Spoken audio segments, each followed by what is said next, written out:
I'm gonna share with you the rules that made me so rich that I questioned the meaning of making money. These rules are what allowed me to go from a broke 22-year-old to a multi-millionaire today. Some of these rules I picked up on my own during my 26-year career as an entrepreneur, and others I learned from some of the highest net worth individuals you probably know. So, without any further explanation, these are the 14 rules of money. The first rule is kinda obvious, but it's a spend less than you make. You know, Dave Ramsey likes to say, act your wage, and I love that. Think about it, it's what you make, but you gotta act proportionate to what it is. It's not your salary that makes you rich, it's your spending habits. You know, I used to say, it's not what you make, it's what you keep that'll make you rich. When I started off, I was a horrible spender. I remember I was just trying to kinda live life. I never thought I'd ever have money.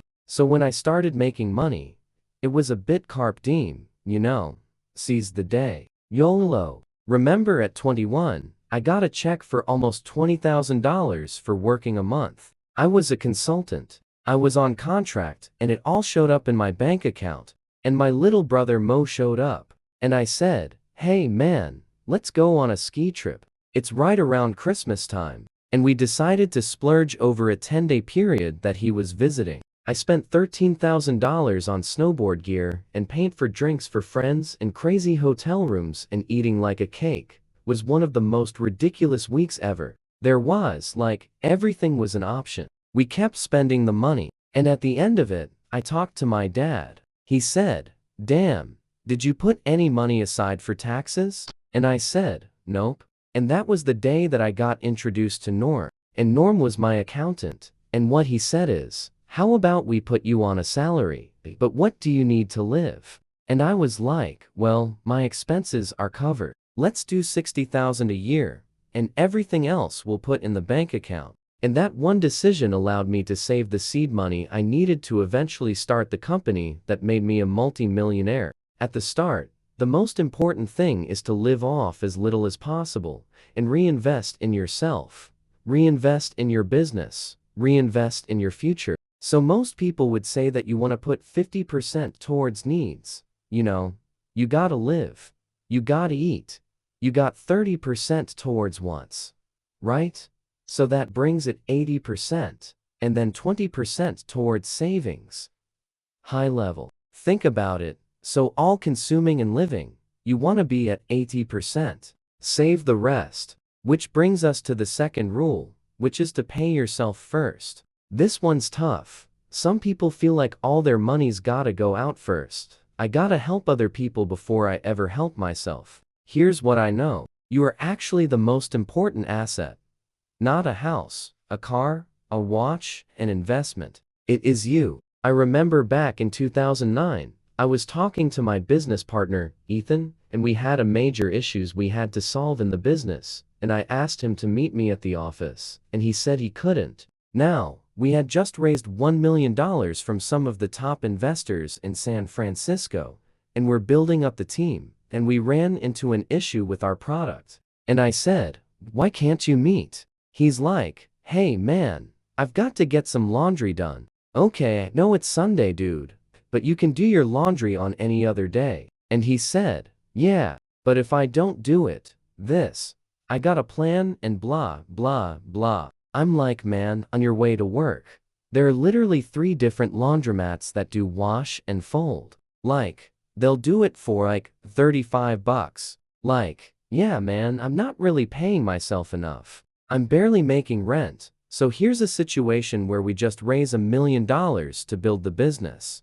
And he can't come work on the business, cause he's too busy doing laundry. The issue wasn't paying himself enough to essentially invest in things. It would buy back his time, so him and I could actually go jam to solve the problem. See, most people stay broke because they're trading time for money. What I'm gonna encourage you to consider is invest time for skills to get paid more than buy more time to reinvest in learning new skills that make you more money. Most people spend time to save money. I like to spend money to save time. Once I've got that time, then I invest it in acquiring new skills that allows me to become more valuable. Then I get to make more money to then buy time to invest in more skills. That is the equation. Remember one time I was talking about my coaching clients, Brad Redding. He had an incredible company, and he was kind of burnt out, and he wanted to sell it. I said you could, and you know the price, and people buy it from you today. Or you take some of the profit you're made, and instead of reinvesting more. Software developers and marketing teams, all that stuff. Just pay yourself more so you can enjoy life a little bit better. I said just make a list of things that you would love to do. And he put on there, not like a gym in my house. I love to be able to hire somebody, take care of the kids. We can get date nights.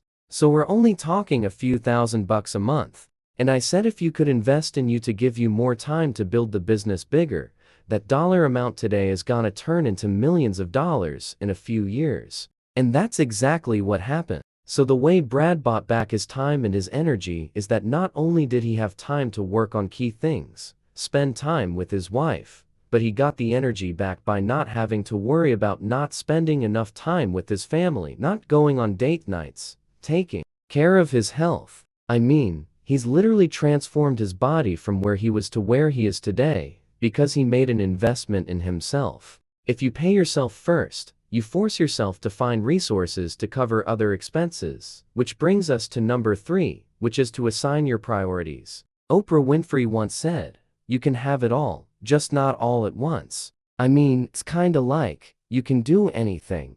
You just can't do everything. When people see me today, they go, "Wow, Dan, you do so many things." But if you actually look over the last 25 years of my career, I've only done one thing, and that's software. I started off as a programmer, then I went to consulting, then I built companies, and now I deploy capital to 4 C's: coding, consulting, companies, and capital into technology, into software. Essentially, I started off, and I wrote code, and I learned how to build apps, and then I ended up starting a company, and I sold people the applications that I was building. And then I did that 3 times in a row. And then I decided, well, now I'm gonna start investing in other companies. And I did that, and now I buy companies. But they're all in the software space. So I want to teach a big idea that a lot of people get wrong when they start to try to make their first $1 million, which is don't diversify except for globally or investments. Don't get distracted. Most people end up saying yes to things they should be saying no to, and no to the things they should be saying yes to, because they don't know what is their primary aim and focus. And if you do this right, then you become the tip of the spear at what you do. Tip of the spear means best in class. I like to say world class. I think you should be top 5 in what you do, which sounds crazy. I know if you're an editor or a logo designer or even a singer, you're like, that's just not me. And I'm like, yeah, it is. It just takes a decision. And if you go all in, you say, gonna be one of the best programmers. I'm gonna be one of the best designers. I'm gonna be one of the best editors. What you do is you start getting better and better and better. And then you get this thing called the 4 levels of luck that one of my mentors, Naval Ravikant, talked. The first level is just dumb luck. You know, just random moments and opportunities show up in your life. And those are just like dumb luck. The second level is grit, luck. This is by doing the work, the luckier you get, right? People talk about this all the time. The third is skilled luck, meaning that you're getting so skilled at what you do, people know you for that, so they ask you for opportunities. Otherwise, it looks lucky to everybody else, but to you, you're like, no, it's just because I'm really skillful at this thing. And then you end up getting to others' luck, which is the tip of the spear. You know, the Warren Buffetts and the Oprahs and the Elon Musks, where they're brought opportunities. That is other people's skilled luck.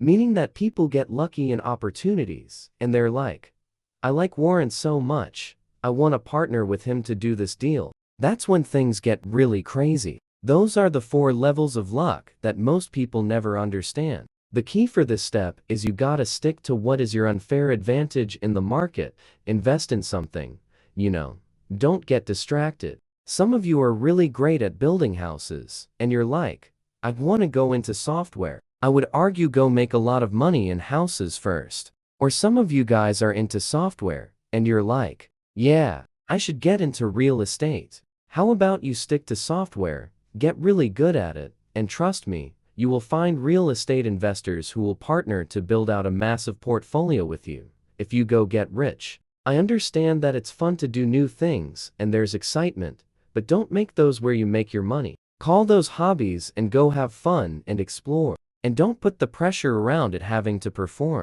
See, a lot of people get distracted because they take their money they saved up and they go put it on new things, and then they're freaking out when things aren't working out. So they're sacrificing both their current business and the new business, and both suffer. Which brings us to number 4, which is to have a ripcord budget. Jim Rohn once said, "Never begin the day until you finish it on paper." Same in life. You should plan for success, and you should plan for worst case. So that way you build a plan around both, and you never have to think about it. And when things are going great or there's an issue, you can go back to the plan. Lose it all. You could find out they changed some law. You can get hit by a bus. And my philosophy is that you have to plan for have a disaster recovery plan. I learned this back when we were building data centers with my software company. If the power went down in the room, you had the backup generators kick in and it took over. The challenge is you had to have the checklist already designed so that when it happened,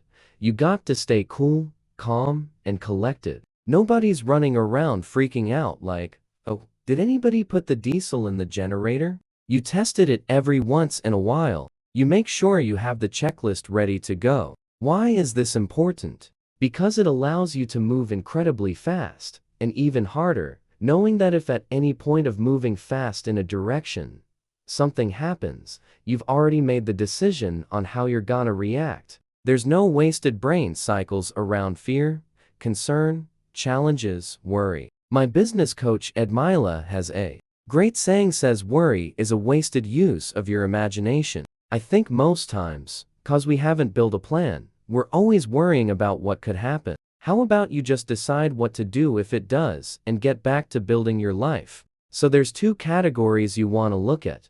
There's the business side and the personal side. Most people will say, in business, you want to have at least 3 months of operating expenses. Some will say 6 months, but honestly, I've never seen a scenario where you need that much. As long as you're fast to respond to issues, then, yeah, you might need 6 months or more on the personal side. 6 months of overhead is where you want to have ready, liquid, in cash, so that if anything happens to you, you lose your job, your business goes to zero, the family won't be impacted. And there's no scenario I've seen where an individual couldn't rebound within 6 months if they had the fortitude and the mental focus to just get back in there and find an opportunity. You need to save to weather the storm, because on every economic downside that's ever happened, there's this crazy upswing on the back end. It's like a slingshot, so you want to be ready to go through tough times, cause you built the plan so that you can come out like a rocket ship. Which brings us to number 5, which is give to get.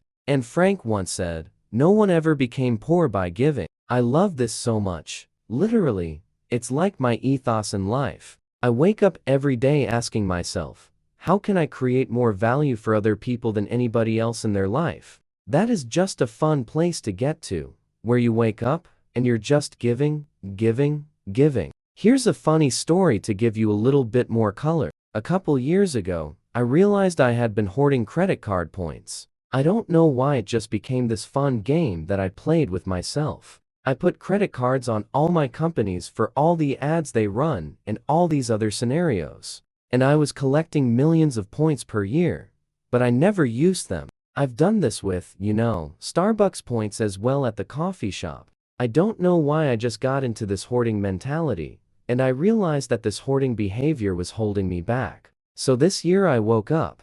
I remember I told my assistant, I said, we are going to spend all of it. I'm gonna use all the coffee points. I'm gonna use all the travel points. Any points that I've been hoarding are gonna get spent. And here's why I call this money velocity. See, the more you spend, the more opportunities you create. The more you spend, the more you learn. The more you spend, the more you can get in returns, because you're making good investments. See, I used the word spend, But don't get it confused, it's about putting money in the market, being part of the economy. The more time and money exchanges hands, the more value is created in the world. See, money is energy, and if you hoard it, it will find its way away from you. If you spend, it creates more energy that comes back to you and allows you to do bigger things with it. Most people think, I'm supposed to save, but they don't invest. I know I did that for a long time. I looked at my bank account. I just kept saving, saving, saving. It was in a savings account, but it wasn't doing anything. At one point, I had millions of dollars, and my banker's like, hey, do you want to do anything with this? And I'm like, leave me alone. Don't touch it. And they're like, we could put it in a GIC. I'm like, don't talk to me. I don't trust you. It's 'cause I didn't know any better. Then I realized that if I take the money, out it in the market, I put it into investments. I invest in myself. I invest in my team. I use it. I circulate it. It's a resource. The more I use it, the more it's gonna come back. Because I'm telling the world that I believe that it's a flow. It's an energy. It comes out, it comes back. Just like the more you give, the more you get. That's how it works. If you hoard it, it will find its way away from you. If you hoard it, you're essentially telling the world it's a scarce resource. Don't give me more, 'cause all I'm gonna do is put it in a bucket. But if I say, hey, there's an unlimited amount of money out there, and I'm gonna put it out, it's gonna come back, then I'm kind of earning, creating opportunities and getting resources to do bigger things. Which brings us to number 6, which is to minimize borrowing. Robert Kiyosaki, author of Rich Dad, Poor Dad, once said the only difference between a rich person and a poor person is how they use their time and debt. I would actually change the word debt to leverage. When I got my first apartment, I had to buy furniture for the place, so I went down to my local furniture shop. I sat down, I tested a bunch of different couches. I'm kinda a tall dude, so I need, like, a deep seat. And I finally found the set that I wanted. And the sales guy's like, hey, good news. We can offer financing. And I'm like, what does that look like? And he tells me this magical thing where I don't have to make a payment for, like, 4 years or something like that. Anyways, I decided to take it because there was no interest, blah, blah, blah. And it just sounded awesome. The problem is, by the time I had to start making payments, when you actually looked at the fine print and the interest rate kicked in, I ended up paying 4 times more for the furniture than if I would have just paid for it. The truth was, I was borrowing money to buy things that didn't make me money. So this is what I've learned about borrowing money. See, the banks make their money on the majority of the collecting of the debt, paying of interest. What I want you to consider is how do you borrow money to make a return for yourself? It's increase your earning potential, right? So in the short term, if you make an investment in your business, I want you to monitor the ROI, 'cause you're still learning how to do it. You gotta take shots on goal, small bullets, little tiny moves. Take shots. You're like, hey, I'm gonna spend some money, see if I get a return. These are ways to learn. Then if you figure it out, you wanna shoot a cannonball. See, most people, when they start off, they make these big investments in themselves, borrow money to go to a very expensive mastermind, or invest in education, or go to university. They don't get the return that they thought they would get. Borrow to invest in yourself. Don't borrow to invest in your lifestyle. That's where you get yourself in trouble. I could have easily bought used furniture. I did not need new stuff. I was trying to show everybody how cool I was. It's my rules. If you can't afford it, go make more money to get it. You don't need new, you can buy old. Which brings us to No. 7, which is to analyze the risk-return ratios. Warren Buffett said risk comes from not knowing what you're doing. Let me tell you about this crazy story. There's this investor named Bill Ackman back in the day. He took $27 million and he invested in a CDS, a credit default swap. And that investment in, I think, a 12-month period, turned into $2.7 billion. Let me tell you why this applies to you. See, he knew there was a chance that 27 could go down, not necessarily to zero. Real estate investors do this all day long. They find a property, they get it under contract. They borrow money for the deposit. They borrow private money to buy the place. Then they renovate it. They add the value. And then they go and they sell it to somebody else. And they take the difference. I mean, they pay off the investors. They refinance it with the bank. Essentially, they have no personal guarantee, no money out of pocket, so the upside is unlimited from a cash-on-cash return, because they had very little of their own money in the deal. So we're always looking for deals where we have asymmetrical risk, low downside, unlimited upside. But let me tell you about the risk quadrant. So on the left side, you have risk, and on the bottom, you have returns. And place your opportunity that you're looking at to make an investment. And say, hey, Bitcoin would be a high risk, high return. Index funds would be low risk, low returns. And something that's a low return, high risk? Well, that's a trick question. You wouldn't want to do that one.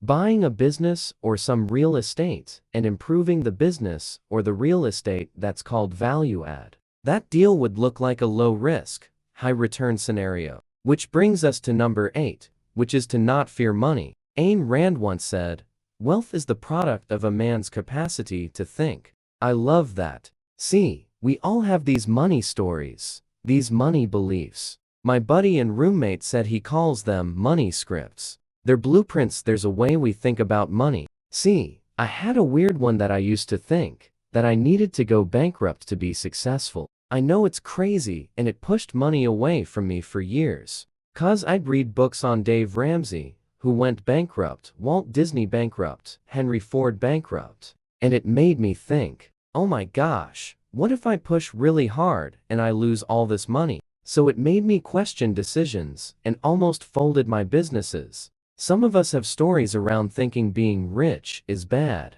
and it's only for the greedy. Well, if you thought that, and you're a good person, would you want to race to be rich? Or would you slow yourself down? Yes, there are bad, and there are greedy people. Most rich people I know are incredibly generous and good people. The more you judge people and fear money, the more you'll push it away. A lot of people self-sabotage themselves to being rich, and I'll tell you why. Let's say your goal is to be rich. I'm just curious, we just played a game and said, what are some of the negative beliefs people might have around being rich? Well, they might say rich people don't pay taxes, and rich people steal from people, and rich people are greedy, and rich people are self-centered. And you could just list all these beliefs in order and just ask yourself, have I ever thought that? Because what I've discovered is that if we don't work through all the negative beliefs we have about being rich, then we'll fear money and we'll push it away.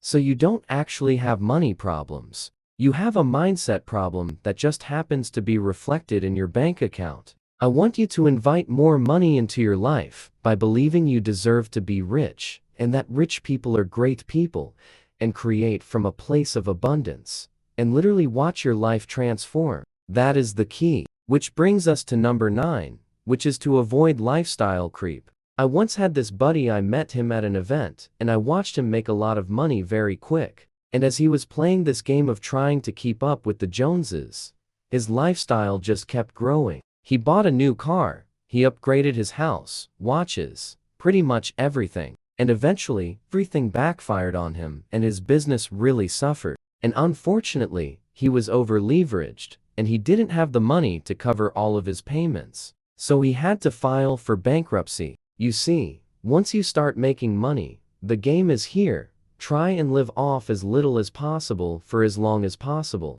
Not to suffocate your ability to reinvest in yourself, to make more money, but to just not be wasteful. Instead of buying the new BMW, invest in yourself or another business vehicle that could buy you 10 BMWs in the future. Some people think that compound interest is the most powerful force in the universe, but delayed gratification is even stronger. And that's why this money rule will make you rich. If you're able to delay trying to reap the rewards too soon, you should get used to playing this game of spending as little as possible for as long as possible, like all the Gucci and the fancy stuff. And look, I know a lot of people see me today with the jet and the cars and the house and all that stuff. But even today, I live off about 10% of my income because I'm reinvesting in other things that are gonna make me money in the long term. And then over time, I live off of that cash flow. And I think everybody has the opportunity to do that if they learn how to play this money game.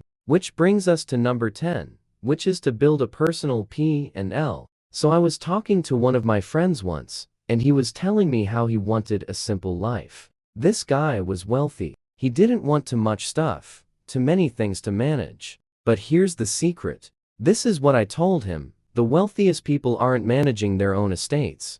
Dude, you can invest in having somebody to help you out. So I explained to him, when you have 2 or 3 or 4 homes, like I do, then you have somebody manage it. I have a house manager named Betty. She is the CEO of everything in my personal life.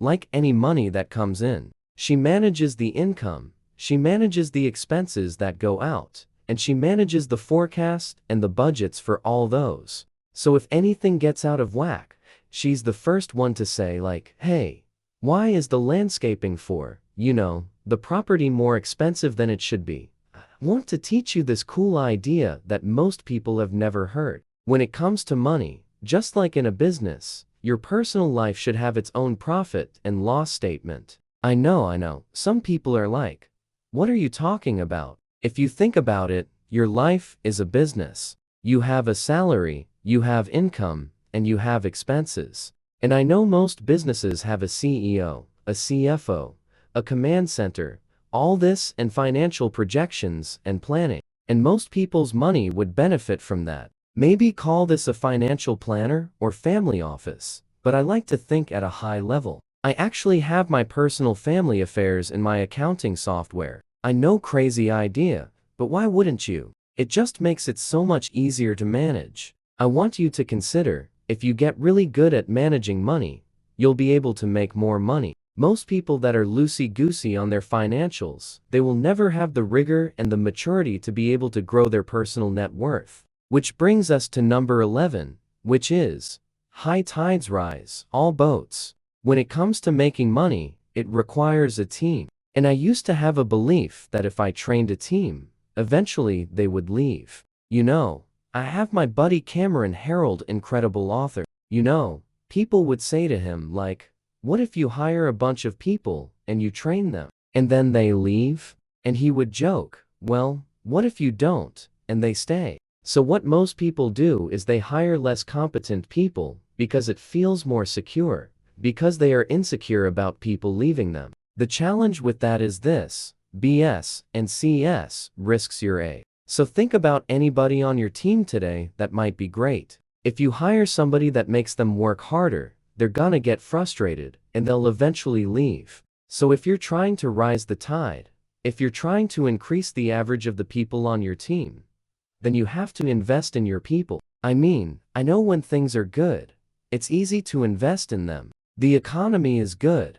I invest in my people. But honestly, even when things are not doing so well, just don't stop. It could be you training them, buying some training, making sure they feel supported. So the best way to keep people is to understand what their dreams and goals are. And my rule is, your dreams and goals for your life have to be big enough for everybody else's to fit inside of, so that you can raise the tide, and it brings them with you, and they want to stay with you. You gotta fix that mindset and watch your life transform. Which brings us to number 12, which is, money is a tool, not the goal. Henry Ford once said, money is like an arm or a leg. Use it or lose it. I once heard that money is a tool.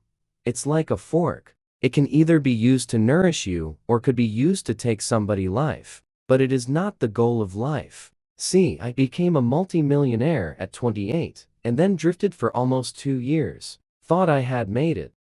I sold my company, I kinda retired, and then I realized that financial freedom means nothing, because the point of life is not actually about making money, it's about having a richer life. Money is just a tool that can do that. It can also not do that if you stress yourself out. If money is the primary reason that you make any decision, then you'll always make money, the master. But if money is just a consideration, then you'll feel free. At the end of the day, It doesn't matter if you have $1 million or $100 million.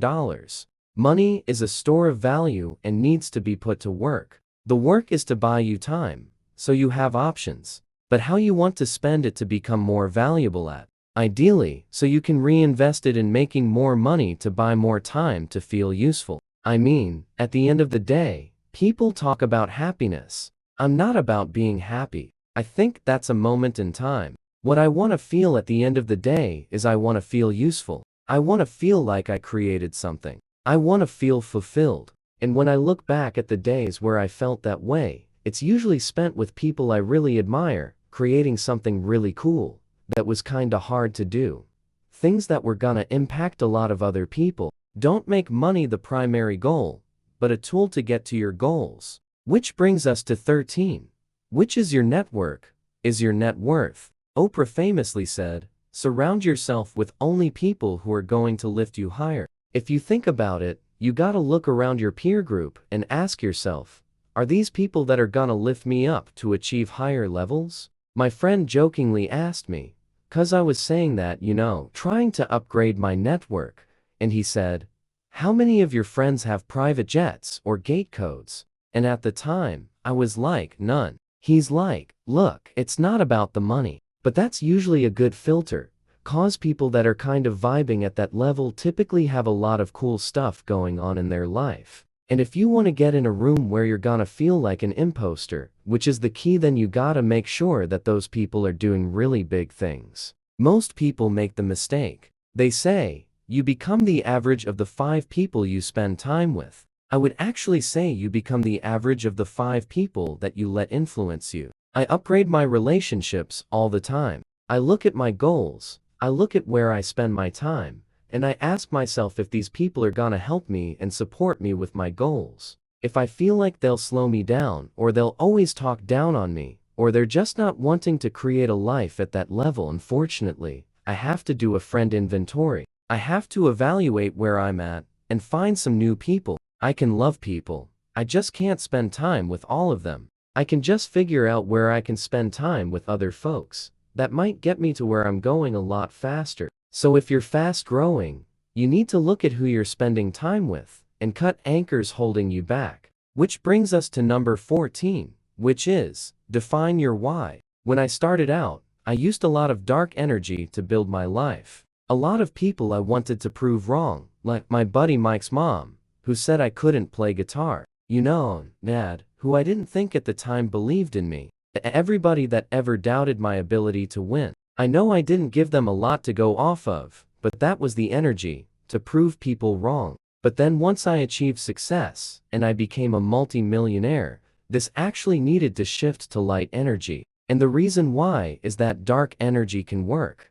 It's just heavy. So to go bigger, you gotta figure out your why, because that'll pull you forward. Not push you forward using dark energy. It's more of a light energy pulling you forward. My why is huge. It's very simple. I want to become the person I needed most in my darkest days. And I want to teach everything I've learned that worked for me along the way. Friend Coach Bert says, you should go to bed tired, wake up hungry. A lot of people see me get up at 4 in the morning, go back,